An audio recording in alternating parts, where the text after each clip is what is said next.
नमस्कार दोस्तों, welcome to स्कीबा इंस्टीट्यूट ऑफ ज्योग्राफी कुशीनगर। मैं भी ओंकार शक्ति। दोस्तों, दीनदयाल उपाध्याय गोरखपुर विश्वविद्यालय गोरखपुर के विद्यार्थियों के लिए विश्वविद्यालय के विद्यार्थियों के लिए जो बीएड सेकेंड सेमेस्टर के विद्यार्थी हैं उनके लिए जो एक पेपर है EDU BED 107 शिक्षण एवं अधिगम का आकलन assessment of teaching and learning का, इसका जो है मॉडल पेपर मैंने आपको दिया है। इसका मैंने मिड टर्म का मॉडल पेपर आपके पास सेक्शन ए को जो है पिछले वीडियो में प्रेजेंट किया है। मैं अभी बात जो है सेक्शन बी की कर रहा हूँ, खंड ब की कर रहा हूँ, जिसमें जो है बहुविकल्पीय प्रश्न होंगे, जो 40 प्रश्न होंगे आपके पेपर में। और उन सभी प्रश्नों का जो समय है, यह समय 1.5 घंटा होगा। यहाँ थोड़ा सा गलत लिखा गया जा चुका है, ये 1 घंटा 30 मिनट का समय होगा और इसके कुल अंक जो है 60 होंगे। प्रत्येक क्वेश्चन जो है 1.5 अंक का होगा। तो आपको इसमें जो है बहुत सारी कठिनाइयाँ आ रही होंगी। इसका जो है पेपर कैसे आएगा, ये कॉन्सेप्चुअल पेपर है, यानी कॉन्सेप्ट आधारित पेपर है। जो भी अपन बात करेंगे इस पर जो है कॉन्सेप्ट के आधार पर लगभग 3-3.5 यूनिट के क्वेश्चंस आएंगे। कुछ ही क्वेश्चंस ऐसे हैं जो थ्योरिकल हैं। थ्योरिकल क्वेश्चंस में भी कुछ जो है आपके सवाल जैसे क्वेश्चंस हैं, जैसे 5वां जो आपका यूनिट है वो स्टैटिक्स से संबंधित है और पूरी तरह स्टैटिक्स से संबंधित हैं। तो स्टैटिक्स से कैसे प्रश्न आपको मल्टीपल क्वेश्चंस पूछे जा सकते हैं, इसकी संभावना के लिए मैंने आपको ये ले आया है। क्लासरूम में आपको टीचर ने इसके बारे में समझाया भी होगा, बताया भी होगा। बहुत सारे विद्यार्थियों का फ़ोन कॉल आया था मेरे पास, उन्होंने बताया, मैसेज भी आए थे उनके कि उन्होंने कहा कि 5वीं यूनिट सर बहुत टफ है, पता नहीं चल रहा कैसे प्रश्न आएंगे। इन तमाम समस्याओं से निजात पाने के लिए मैं आपको ये मॉडल पेपर दे रहा हूँ और विश्वास रखता हूँ कि इससे जो है बहुत सारे प्रश्न आपके पास होंगे।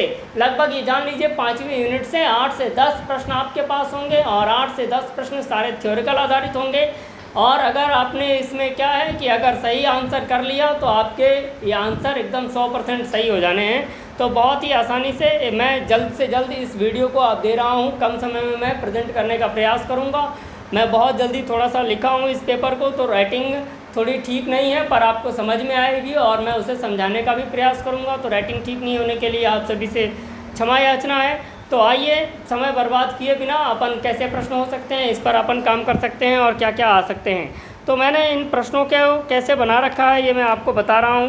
पहला प्रश्न देखिए, पहला प्रश्न हो सकता है कि सांख्यिकी क्या है, सांख्यिकी का अर्थ क्या है, इसकी परिभाषा क्या है। तो सांख्यिकी से जो क्या क्या प्रश्न हो सकते हैं। तो सांख्यिकी शब्द का सर्वप्रथम प्रयोग किसने किया, ऐसा प्रश्न हो सकता है। तो 1750 में G.F. एकेनवाल ने इसका सबसे पहले प्रयोग किया था और जो यह एक जर्मन वैज्ञानिक था। तो मैं आपको पॉइंट टू पॉइंट जो है आपको बताऊंगा और आपको एक एक पॉइंट आपका क्वेश्चंस बन सकता है। तो आप इसको ध्यान से बस सुन लेंगे, एक बार पढ़ लेंगे तो आपके बहुत सारे क्वेश्चंस वहाँ पर सही हो जाएंगे। मेरा ऐसा मानना है कि सांख्यिकी का कोई क्वेश्चन आपसे गलत हो ही नहीं पाएगा।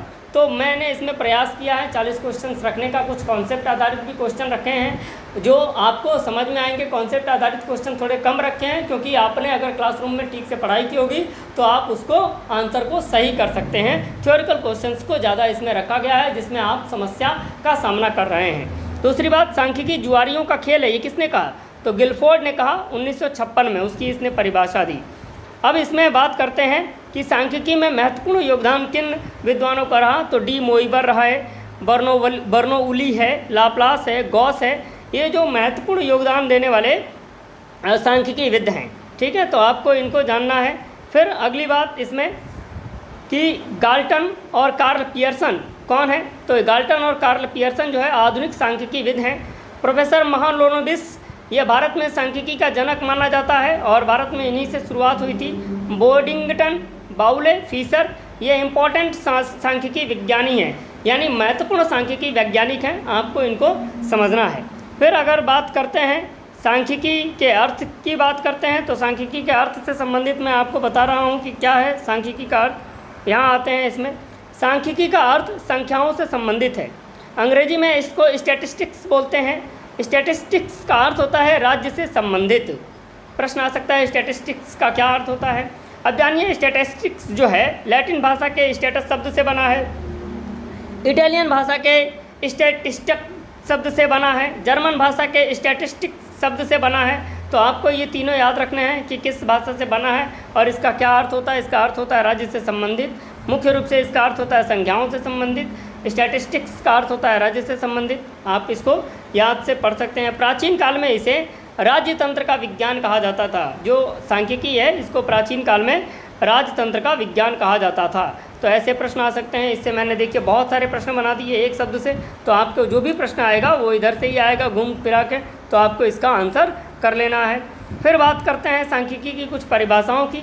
तो जैसे सांख्यिकी गणना का विज्ञान है, किसने कहा? तो बाउले ने कहा। ये प्रश्न हो सकता है कि सीधे दे देगा कि ये परिभाषा किसने दी, तो बाउले ने दी।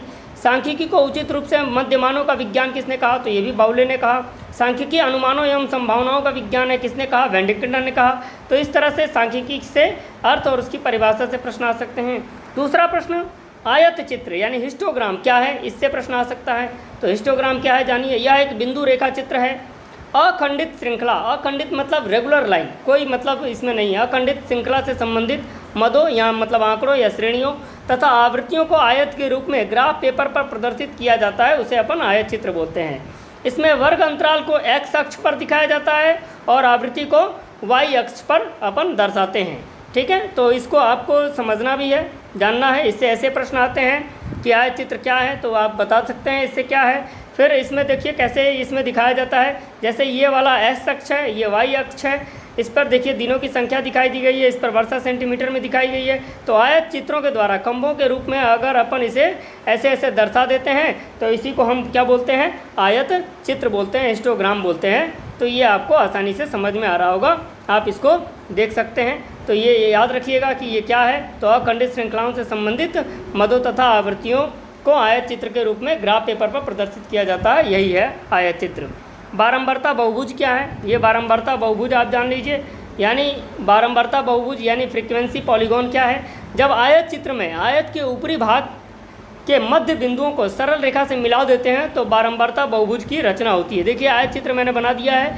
अब इसका जो मिडिल पॉइंट है इनके, ये मिडिल पॉइंट को मैं क्या करता हूँ, जब यहाँ बिंदी लगाकर और अपन इस रेखा से मिला देते हैं, देखिए ऐसी जो रेखा है इससे मिला देते हैं तो इसी फिर हमारा ये बारंबारता बहुभुज बन जाता है। सबसे बड़े आयत के बीच बिंदु पर लंब डाल दिया जाता है। देखिए यहाँ पर लंब डाल दिया गया है तो ये हो जाता है। इसकी सहायता से बहुलक ज्ञात किया जाता है। इंपॉर्टेंट बात है, ये पूछ सकता है कि बहुलक जो है किस बहुभुज से ज्ञात कर सकते हैं, तो आप बताइएगा। फ्रीक्वेंसी पॉलीगॉन से यानी बारंबारता बहुभुज से ज्ञात कर सकते हैं। ठीक है, तो इस तरह से इससे प्रश्न आ सकता है। तो ये 3 प्रश्न हो गए आपके। इसमें बहुत सारे प्रश्न मिल सकते हैं आपको, इससे कई प्रश्न आ सकते हैं, तो मैं आपको बता रहा हूँ। फिर दंड आरेख की बात करते हैं, यानी बार ग्राफ क्या है, बार डायग्राम क्या है। यह स्तंभों या डंडों की एक श्रृंखला होती है। डंडों की लंबाई मात्रा के अनुपात में होती है। क्षैतिज और ऊर्ध्वाधर दोनों रूप में मिलते हैं। या आप इसको ऐसे भी बना लीजिए, या आप इसको जो है इस तरह से भी बना लीजिए, इस तरह से भी बना लीजिए। बड़े छोटे जो भी डंडों के रूप में होती है ये आप दिखाना है। समान मोटाई और समान अंतराल पे होते हैं, ये इंपॉर्टेंट लाइन है। इसके कई प्रकार होते हैं, जैसे सरल दंड आरेख, बहुदंड आरेख, मिश्रित दंड आरेख, द्विदिशा दंड आरेख। बहुदंड आरेख में पूछते हैं जैसे हम साक्षरता को दर दिखा सकते हैं, लिंगानुपात दिखा सकते हैं, जनसंख्या दिखा सकते हैं, ये सब।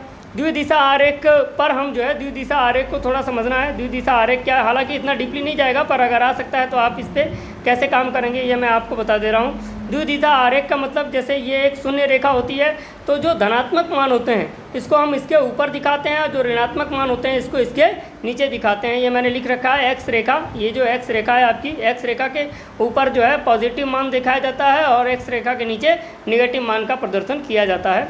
तो ये आपको जानना है, ये प्रश्न आ सकता है आपके लिए।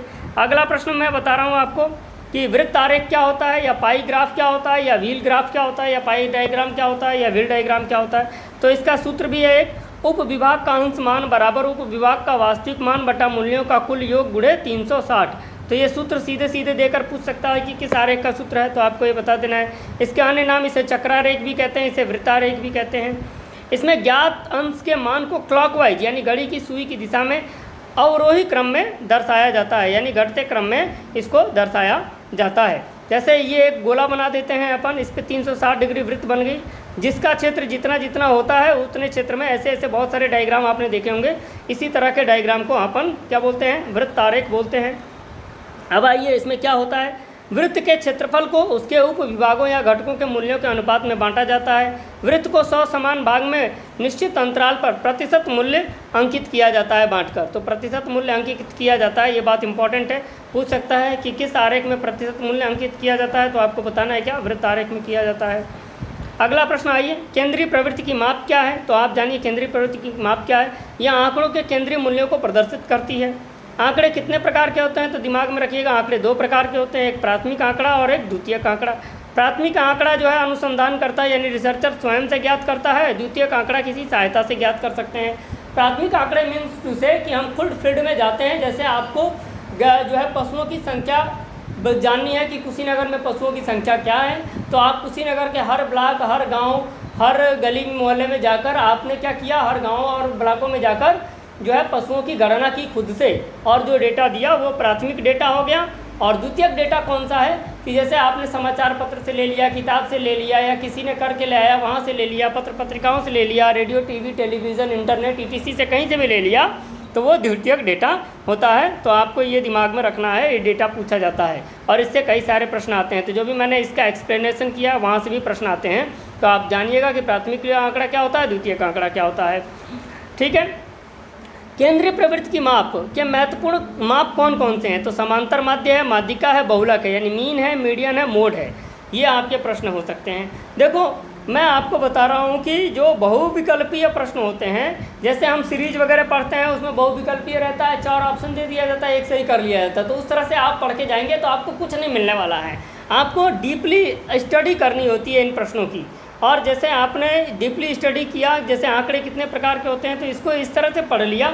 अब इस तरह से पूछेगा कि पुस्तक से किसी विद्यार्थी ने पुस्तक से आंकड़ा इकट्ठा कर लिया, वो किस प्रकार का आंकड़ा था, तो आपने अगर समझ लिया तो तुरंत द्वितीयक आंकड़ा लगा दिया। और ये चीज़ अगर नहीं समझी होती तो आप वहाँ पर रट्टा मार रहे होते। तो रटना नहीं है, ठीक है, आपको समझ से अपने क्वेश्चंस को जो है सॉल्व करना है। अगला प्रश्न है कि माध्य क्या है, या समांतर माध्य क्या है, या मीन क्या है। तो इसके अन्य नाम है समांतर माध्य, इसी को बोलते हैं, अर्थमेटिक मीन इसी को बोलते हैं, मध्यमान इसको बोलते हैं, अंकगणितीय मान इसको बोलते हैं। तो बहुत सारे नाम हैं। यह आंकड़ों का औसत मूल्य बताता है। मोस्ट इंपॉर्टेंट लाइन यही पूछेगा। केंद्रीय प्रवृत्ति के माप के सभी जो मापक हैं ये सारे के सारे औसत मूल्य को बताते हैं, ये ध्यान में रखिएगा। आंकड़ों के कुल योग में आंकड़ों की कुल संख्या से भाग देने पर हमको मध्यमान प्राप्त हो जाता है। यह सबसे सरल व सबसे लोकप्रिय विधि है, ये आपको भी जानना है, ये याद रखना है आपको। इसमें और क्या पूछ सकता है, जैसे इसके सूत्र को पूछ सकता है कि इसका सूत्र क्या है। तो इसका सूत्र है सिग्मा एक्स बार से इसको माध्य को प्रदर्शित करते हैं। ये इसका चिन्ह है, इसका प्रेजेंट करने का ये चिन्ह है। तो आप याद देखिएगा x bar equal to sigma x upon n. Sigma x का मतलब, सिग्मा का मतलब होता है योग, ठीक है। तो आंकड़ों का मूल्य एक्स मतलब, एन मतलब होता है कुल संख्या, और इसको बोलते हैं माध्य। ये प्रत्यक्ष विधि है। इसकी एक लघु विधि भी होती है, ये भी फार्मूला आ सकता है आपके सामने। तो आपको ये फार्मूला याद रखना है कि एक्स बार बराबर a plus sigma d x upon n. ये पूछ देगा कि किसका सूत्र है, ऐसे ही देखकर तो आपको बता देना है कि ये क्या है, किसका सूत्र है, समांतर माध्य का सूत्र है। तो डी एक्स का मतलब विचलन का योग होता है, मतलब कुल संख्या होती है, ए मतलब कल्पित माध्य या विचलन होता है, डी एक्स से निकालते हैं जिसको एक्स माइनस एक करके निकालते हैं। हालांकि ये आपको नहीं पूछेगा कि डी एक्स का क्या मतलब है, एन का क्या मतलब होता है, ये नहीं, ये सूत्र पूछ देगा और पूछेगा कि ये माध्य का है, माध्यिका का है, बहुला का है, किसका है। तो आप जाने रहेंगे तो ये सूत्र बता देंगे कि ये सूत्र माध्य का है। इसके कुछ और भी सूत्र होते हैं, जैसे एक सूत्र ये हो सकता है क्या, sigma f x upon n. एक और सूत्र हो सकता है sigma f x upon sigma f. तो ये 3-4 सूत्र हैं इसके, आपको ये याद कर लेने होंगे, ठीक है। इसमें जो है आपको एक और चीज़ पूछ सकता है, इससे ये आप याद रखिएगा कि आंकड़ों के कुल योग में आंकड़ों की कुल संख्या से भाग देने पर जो प्राप्त होता है वह समांतर माध्य होता है, ये याद रखना है आपको। तो ये सूत्र भी आप ध्यान से इसको याद कर लीजिएगा, नोट कर लीजिएगा। मैं इसका PDF भी आप सभी को भेज दूंगा, जो भी मुझे मांगेंगे। तो 9839445099 पे आप मुझे फ़ोन करके जो है क्या कर सकते हैं, ये PDF ले सकते हैं व्हाट्सएप पे। मैं आपको इस क्वेश्चन पेपर का PDF दे दूँगा, ठीक है। तो ये चीज़ आपको जो है दिमाग में रखनी है। अगला आ जाइए, माध्यिका क्या है। माध्यिका यानी मीडियन क्या है। मीडियन किसे कहते हैं ये आप जान लीजिए। मीडियन किसे कहते हैं, तो किसी श्रेणी के समस्त पदों को आरोही क्रम या अवरोही क्रम में व्यवस्थित करने पर जो बीच में यानी मध्य में स्थित पद का मान होता है वो माध्यिका कहलाती है। ये पूछ देगा जो भी है, जैसे आपसे पूछ दिया 2 है, 4 है, 6 है, 8 है, 10 है, 12 है, ऐसे लिख दिया। और आपने यहाँ पर इसको 12 लिख दिया, मान लो ये 14 है, ऐसे हो गया। तो अब इसको अवरोही क्रम में कर लो या आरोही क्रम में कर लो, और जो भी आएगा बीच में वही क्या होगा आपका जो है, जैसे इसको जैसे 6 कर लिया, फिर 8 कर लिया, फिर 10 कर लिया, फिर 12 कर लिया, फिर 12 कर लिया, फिर 14 कर लिया। तो जो बीच में आ रहा है, जैसे 3 इधर है 3 इधर, अभी 6 ही हो गए, तो बीच में कौन आ रहा है, इसको जो जैसे ही अपन कर लेंगे वैसे ही अपन जान जाएंगे कि ये कहाँ से आ रहा है। थोड़ा सा टेक्निकल प्रॉब्लम आ रहा है, मैं अभी इसको ठीक कर रहा हूँ, आपको वेट करिए आप 1 सेकंड ज़रा।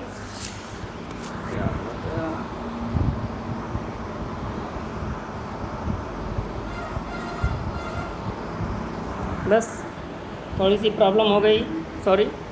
आइए अब इस बारे में अपन बात करते हैं कि इस तरह से ये चीज़ें हो सकती हैं, टच होने पर कुछ गलत हो जाता है, देख लीजिए आप सभी। इसको अपन समझने का प्रयास करते हैं इसको। चलिए माध्यिका को फिर से समझ लेते हैं। तो माध्यिका क्या है जान लीजिए। माध्यिका किसी श्रेणी के समस्त पदों को आरोही या अवरोही क्रम में व्यवस्थित करने पर मध्य में स्थित पद का मान जो है क्या कहलाता है, माध्यिका कहलाती है। 2 बराबर भागों में बांटती है ये किसी भी श्रेणी को, कम और अधिक मान का इससे ज्ञान होता है। इसका जो सूत्र क्या है, इसका सूत्र समझ लीजिए कि सूत्र क्या है इसका। इसके सूत्र को समझिए, जैसे इसका सूत्र है m = n+1/2, इसका एक सूत्र है। एक और सूत्र है इसका क्या, m = l+i/f ब्रैकेट में m-c, ठीक है। तो मैंने इसके बारे में भी बता दिया है ये कौन क्या क्या है। जैसे i वर्ग अंतराल है, f मतलब आवृत्ति है, m मतलब n/2 से प्राप्त मान है, n मतलब संख्या होती है, संचयी आवृत्ति है वर्ग अंतराल की, l मतलब होता है वर्ग अंतराल की निचली सीमा। तो वर्ग के रूप में जब डेटा दिया रहता है तो इस तरह से इस फार्मूले को बताते हैं। आपसे पूछेगा कि ये सूत्र किसका है, ये सूत्र किसका है, तो आपको सीधे बता देना है कि ये माध्यिका का सूत्र है। माध्यिका क्या होती है ये आप जान रहे हैं, ये आप बता सकते हैं। अगला क्या है, गुणात्मक तथ्यों के विश्लेषण में माध्यिका उपयोगी है, इससे निश्चितता व स्पष्टता भी प्रदर्शित होती है, ये आपको बता देना है। अब आते हैं बहुलक की बात करते हैं। अगला प्रश्न, बहुलक क्या है, तो बहुलक के बारे में जानिए। वह मूल्य जो आंकड़ों में सबसे अधिक बार आता है वो बहुलक कहलाता है। यह अंग्रेजी शब्द के मोड से बना है, और मोड अंग्रेजी शब्द का फ्रेंच के ला मोडे से बना है, जिसका अर्थ होता है प्रचलन या फैसला। यह सर्वाधिक घनत्व की स्थिति या अधिकतम संकेंद्रण बिंदु को प्रदर्शित करता है। इसको जेड के द्वारा प्रथम प्रदर्शित करते हैं, इसका साइन है ये। इसका सूत्र भी है आपके पास, देखिए ये सूत्र मैंने आपको इसको दे रखा है, L+F1-FO/2F1-F2 × I, ये इसका सूत्र है। तो इस तरह से ये सूत्र भी देकर पूछ सकता है ये किसका सूत्र है, ये प्रदर्शित करके पूछ देगा। वह मूल्य जो आंकड़ों में सबसे अधिक बार आता है उसे क्या कहते हैं, तो आप बता सकते हैं इसको बहुलक कहते हैं। अगला प्रश्न क्या है, जैसे इसको 2 बार हो गया है क्या। अगला प्रश्न है आपका, देखिए माध्य की गणना किसे कहते हैं, तो ये पूछ देगा, ये मोस्ट इंपॉर्टेंट है आपके लिए, याद रखिएगा तीनों। तो ये सूत्र दे देगा, पूछ देगा कि ये किसका है, तो ये माध्य का है। तो माध्य बराबर होता है 3 माध्यिका -z/2, ये 2 है, ये दोस्तों ये 2 है, याद रखिएगा। जैसे इसको हिंदी में लिख रखा है ऐसे भी लिख सकता है, माध्य बराबर 3 माध्यिका माइनस बहुलक भागा 2। तो इस तरह से ये याद रखिएगा, इसका सूत्र ये इंपॉर्टेंट है जो माप है माध्य की गणना का। फिर माध्यिका की गणना का सूत्र क्या होता है, इस तरह से ये भी पूछ देगा। तो माध्यिका को x बार और या m से दोनों से प्रदर्शित किया जाता है। तो 3x बार माइनस z/3, तो z मतलब बहुलक होता है, यानी माध्यिका बराबर 3 माध्य माइनस बहुलक बटा 3। तो ये आपको याद रखना है, माध्यिका बराबर होता है 3 माध्य माइनस बहुलक बटा 3, तो ये याद रखिएगा। फिर बहुलक बराबर क्या होता है, बहुलक की गणना कैसे की जाती है, तो z बराबर 3m-2x बार, यानी बहुलक बराबर 3 माध्यिका माइनस 2 माध्य होता है, ये याद रखिएगा। बहुलक बराबर 3 माध्यिका माइनस 2 माध्य होता है। ये तीनों के तीनों मोस्ट इंपॉर्टेंट हैं, इनमें से कोई एक निश्चित ही आपके पेपर में रहेगा, ये जान लीजिए। तो ये सूत्र आपको याद रखना होगा, ठीक है। चलिए अगले प्रश्न पे आते हैं। निम्नलिखित आंकड़ों की सहायता से माध्यिका की गणना कीजिए। देखिए अब आ गया, माध्यिका की गणना कीजिए निम्नलिखित आंकड़ों की सहायता से। तो सबसे पहले हम आंकड़ों को आरोही क्रम में करेंगे। देखिए आरोही क्रम में कर दिया हमने आंकड़ों को। तो n बराबर n+1/2 वहाँ पद जो होता है, तो n मतलब है संख्या, इनकी संख्या कितनी है 1 2 3 4 5 संख्या है। तो 5 + 1/2 बराबर 6/2 बराबर तीसरा पद। तो तीसरा पद देखिए 22 आ रहा है। तो 22 हमारा क्या है, इसमें माध्यिका है, तो हम इसमें बता देंगे क्या कि 22 हमारा माध्यिका है। तो ये बहुत ही आसान है, आपको इस तरह से कर लेना है, घबराना नहीं है। अब आइए अगला प्रश्न, निम्नलिखित आंकड़ों की सहायता से बहुलक ज्ञात कीजिए। तो बहुलक क्या है, जिस संख्या की आवृत्ति बार सबसे अधिक बार हो वो बहुलक है। तो देखिए इसमें 50 संख्या की आवृत्ति जो है 3 बार हुई है, इसीलिए अतः बहुलक कौन है, 50 है। बस ऐसे ही पूछेगा तो आप बहुत ही आसानी से इसका उत्तर दे सकते हैं। फिर अब आइए मानक विचलन की बात करेंगे या प्रमाप विचलन की बात करेंगे, स्टैंडर्ड डेविएशन की बात करेंगे। तो जानिए मोस्ट इंपॉर्टेंट लाइन पहला ही ये पूछेगा, अपकिरण की विधि है यानी यह डिस्पर्जन की विधि है। इसका सर्वप्रथम प्रयोग कार्ल पियर्सन ने किया था 1893 में। इसके लिए लघु सिग्मा यानी इस साइन का प्रयोग किया जाता है। यह मध्य से ज्ञात विचलनों के वर्गों के मध्य का वर्गमूल होता है। मोस्ट इंपॉर्टेंट लाइन है।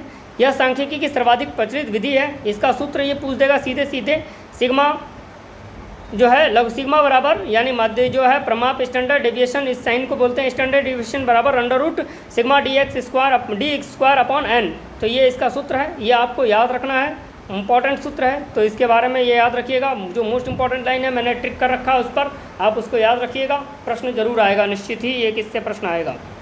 अगला आइए सहसंबंध जानिए। सहसंबंध क्या होता है, कोरिलेशन क्या होता है। तो दो आंकड़ों के बीच संबंध को अपन सहसंबंध कहते हैं। यह धनात्मक भी हो सकता है और ऋणात्मक भी हो सकता है। इसका मान 0 से लेकर +1 तक या +- तक हो सकता है, यानी +1 से -1 तक ये जाता है, ठीक है। और इसका जो न्यूनतम मान 0 होगा और अधिकतम मान 1 होगा।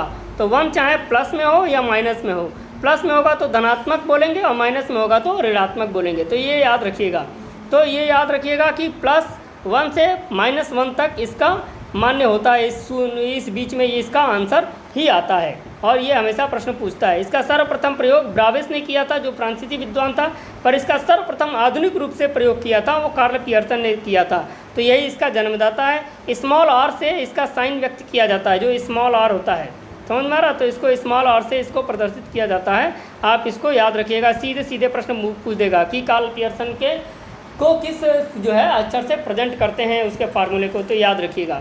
अब इसमें ग्राफ के द्वारा भी एक चीज़ें बनाई जाती हैं, ये जान लीजिए। अगर ये ग्राफ बनाकर अगर इस XY रेखा के सारे, ये 0 रेखा है, ये X रेखा है, ये Y रेखा है, इससे अगर मान इस तरफ जाता है तो ये पॉजिटिव व्यक्त करता है। ये रेखा जा रही है ऐसे, तो ये धनात्मक यानी पॉजिटिविटी को व्यक्त कर रही है। और यही रेखा अगर इधर जाती है, विपरीत जाती है, इधर जाती है, ठीक है, इधर की तरफ जाती है, तो ये निगेटिव साइन को प्रेजेंट करती है।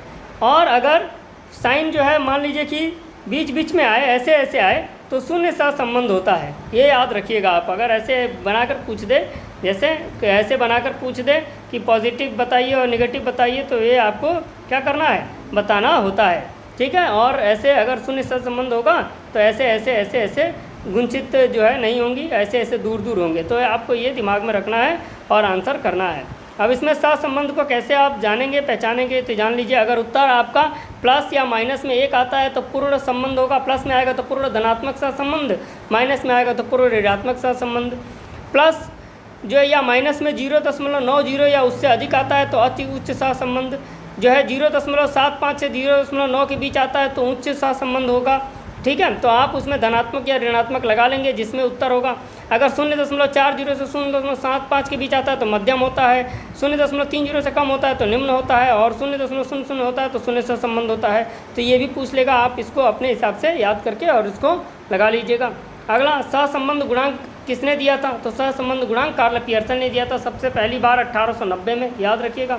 इसका सूत्र होता है R बराबर sigma dx into d y upon under root sigma dx square into d y square, ठीक है। और स्मॉल r से इसको प्रदर्शित करते हैं, ये याद रखिएगा।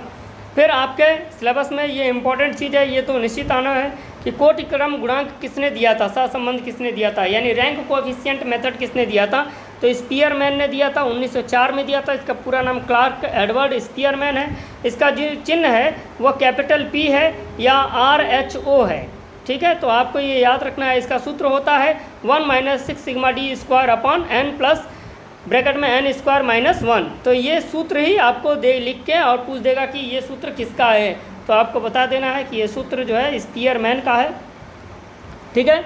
अगला जो आपका है परसेंटाइल से प्रश्न आ सकता है। प्रतिशतता क्या है, प्रतिशतक क्या है, तो यह रैंक से संबंधित होती है। यह माध्यिका के ऊपर और नीचे रैंक को क्रमशः प्रस्तुत करती है। यह रैंक की एक विधि है और इसका सूत्र होता है n बराबर P अपॉन 100 इंटू n। तो इसको आप याद रखिएगा।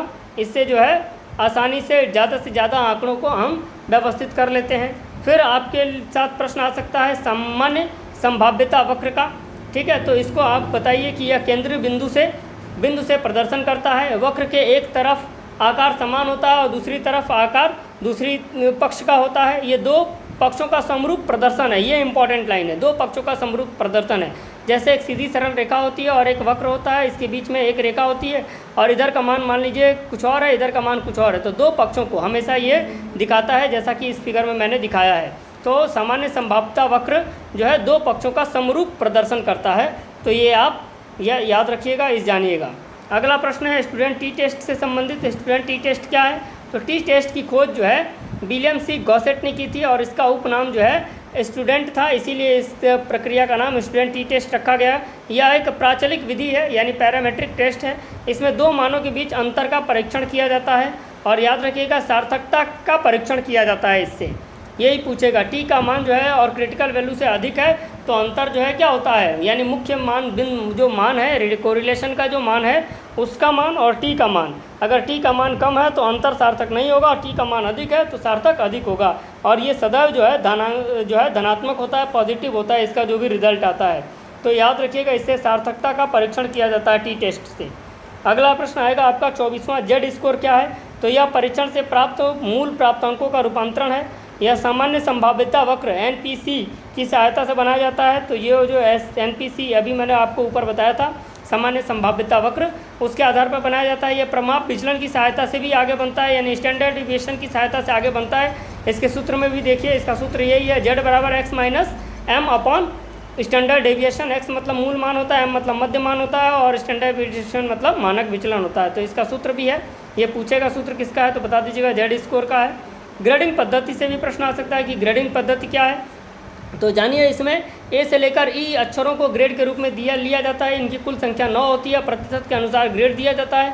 ग्रेड आप जानते ही हो कि विद्यार्थियों में कमजोर भावना न पैदा करने के लिए दिया जाता है, पर इसका विपरीत परिणाम भी देखने को मिलता है। जो 99% पाता है वो भी वही ग्रेड पाता है, जो 91% पाता है वही ग्रेड पाता है।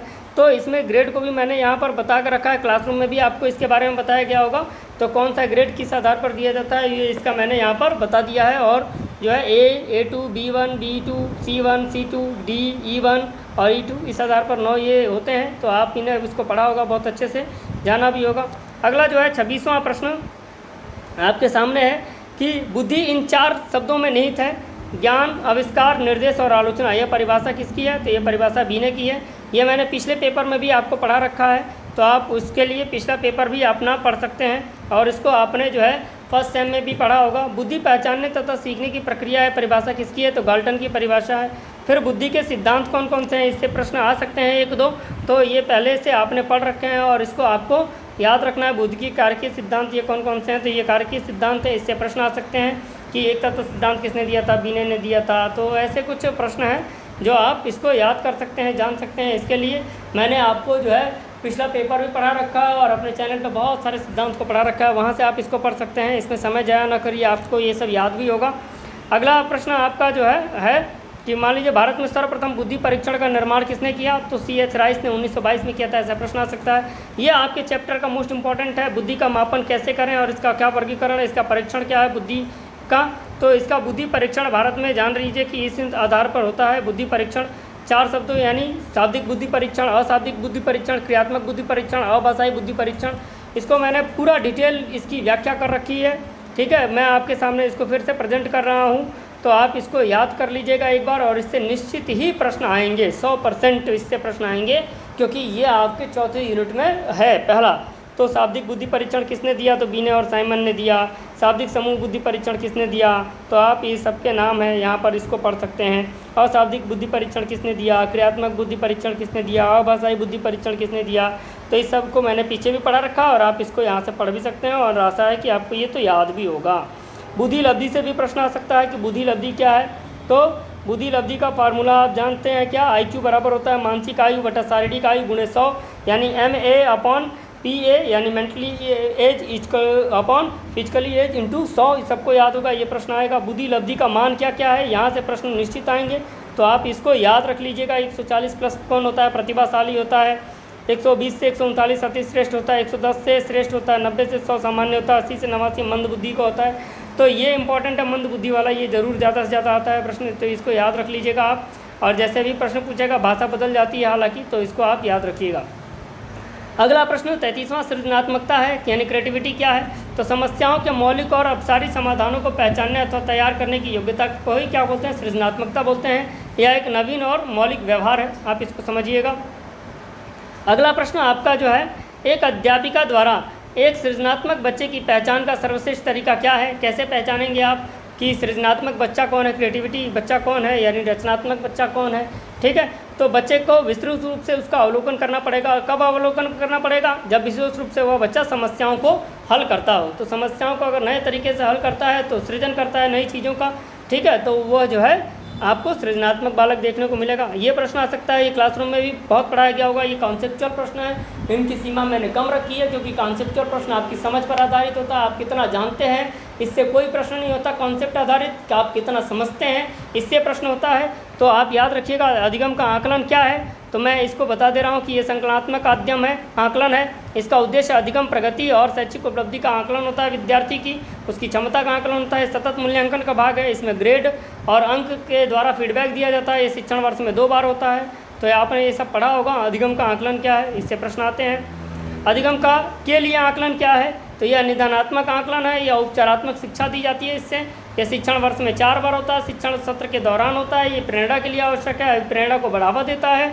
बहुत सारे प्रश्न इससे आते हैं। तो पूछ देगा कि प्रेरणा को बढ़ावा कौन देता है, प्रेरणा को बढ़ावा कौन देता है, तो अधिगम के लिए आकलन देता है। निदानात्मक आकलन क्या है, उपचारात्मक शिक्षा क्या है, तो ये सारी चीज़ें जैसे आपको पढ़ाया गया होगा क्लासरूम में कि जैसे ही कोई एक मरीज़ डॉक्टर के पास जाता है तो डॉक्टर उससे पूछता है पहले क्या खाए थे, आँख दिखाओ, जीभ दिखाओ, और उसके बाद वह टेस्ट भी लिखता है और तब जाके उसका बीमारी का पता लगा के उपचार करता है। इसी तरह अध्यापक को भी चाहिए निदानात्मक शिक्षण में या अधिगम के लिए आकलन में कि उसका उपचार करने से पहले वह बालक से बात करे, उसकी समस्याओं को जाने और तब जाके उस समस्याओं को हल करे। ठीक है, तो इसको आपको क्लासरूम में बहुत अच्छे से पढ़ाया गया होगा, जिस भी अध्यापक ने आप सभी को पढ़ाया होगा। आशा है कि बहुत अच्छे से पढ़ाया होगा।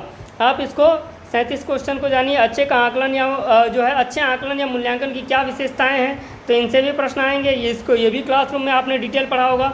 तो जान लीजिए, वैधता है, विश्वसनीयता है, वस्तुनिष्ठता है, व्यवहारिकता है और मानकता है। ये आपके करिकुलम में भी है और इसकी डिटेल स्टडी आपको आपके विषय अध्यापक ने कराई होगी।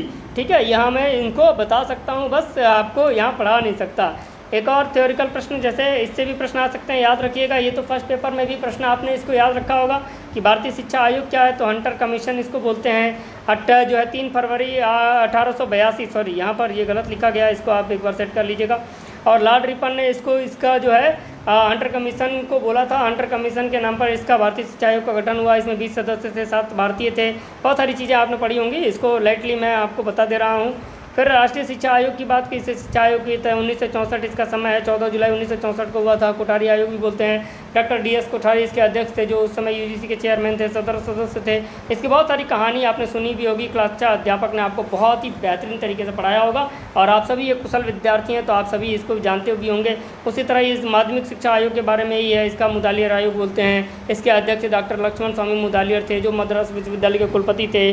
23 सितंबर 1952 को इस आयोग का गठन हुआ था। ये बहुत सारी चीज़ें हैं जो आपने पढ़ रखी होंगी। तो दोस्तों, इस प्रकार से मैंने 40 क्वेश्चन आपसे दिए हैं। 5वीं यूनिट और 4थी यूनिट से ज़्यादा मैंने प्रश्न रखा है और उसको आप पढ़ने का प्रयास करिएगा। निश्चित ही आप परीक्षा में बहुत ही अच्छे से सफल होंगे। मेरे पास समय का थोड़ा अभाव है, समय अगर मुझे मिलेगा तो मैं आपको दूसरा मॉडल पेपर भी ज़रूर बना के दूंगा, पर आपके कॉन्सेप्ट आधारित वो पेपर होंगे, तो आप इनको अपने मन से ही जो है रखिएगा इस चीज़ को याद। और अहम ब्रह्मास्मि के कॉन्सेप्ट पर बढ़िया से सब कुछ करके आइएगा। अपने दिमाग को थोड़ा सा शांत रखिएगा। शांत दिमाग सभी समस्याओं का हल है, आप इस चीज़ को याद रखिएगा और अभी से लग जाइए, क्योंकि नेपोलियन जैसे महान विद्वान ने कहा था, क्या सही समय कभी नहीं आता है। और आप एक और बात जानिए, अल्बर्ट आइंस्टीन कहता है कि क्या मैं बहुत होशियार नहीं हूँ, मैं तो बस समस्याओं के साथ लंबे समय तक टिका रहता हूँ। तो दुनिया का सबसे महान वैज्ञानिक अल्बर्ट आइंस्टीन इस बात को कहता है कि वह होशियार नहीं है, वह बस समस्याओं के साथ लंबे समय तक टिका रहता है। तो आपके पास भी एक परीक्षा जैसी छोटी सी समस्या है। आप जब तक परीक्षा ख़त्म न हो जाए तब तक अध्ययन के क्षेत्र में लगे रहिए और आप निश्चित ही सफल होंगे।